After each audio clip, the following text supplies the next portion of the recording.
ข่าวพยากรณ์อากาศประจำวันที่ 7 พฤษภาคม 2026 ความกดดันต่ำของอากาศร้อนยังปกคลุมอยู่ทั่วทุกภาคของประเทศลาวโดยกำลังอ่อน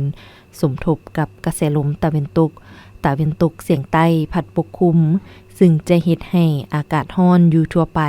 และจะมีฝนตกฟ้าร้องฟ้าเหลื่อมในระดับค่อยหาปานกลางอยู่บางท้องถิ่นพอมีลมพัดแรงเป็นบางโอกาสอยู่ในแต่ละภาคดังนั้นจึงแจ้งเตือนถึงประชาชนบรรดาเผ่าและองค์การปกครองทุกภาคส่วน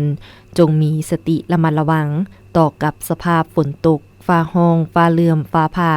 หมักเห็บตกและลมพัดแรงอยู่บางท้องถิ่น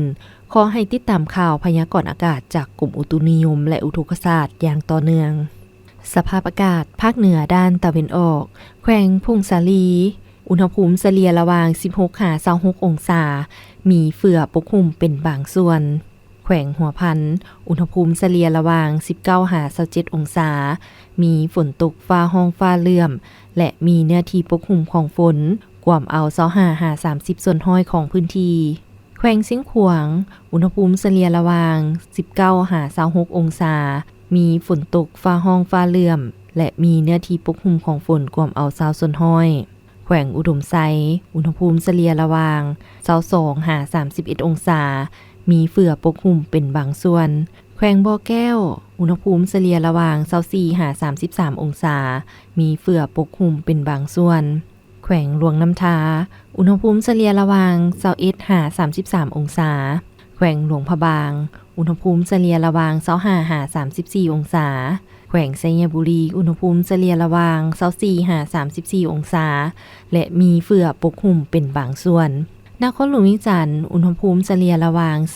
26-34 องศาและมีเฝือปกคลุมเป็นบางส่วนภาคกลางแขวงไชสมบูรณ์อุณหภูมิเฉลี่ยระหว่าง 19-30 องศามีฝนตกฟ้าร้องฟ้าเหลื่อมและมีเนื้อที่ปกคลุมของฝนเท่ากับ25ส่วนห้อยแขวงเวียงจันทร์อุณหภูมิเฉลี่ยระหว่าง 24-34 องศาแขวงบริคำไซอุณหภูมิเฉลี่ยระหว่าง 22-33 องศาแขวงคำมวลอุณหภูมิเฉลี่ยระหว่าง 22-34 องศาแขวงสวรรณเขตอุณหภูมิเฉลี่ยระหว่าง 27-34 องศาและมีเฝือบางปกคลุมเป็นบางส่วนภาคใต้แขวงจำปาสักอุณหภูมิเฉลี่ยระหว่าง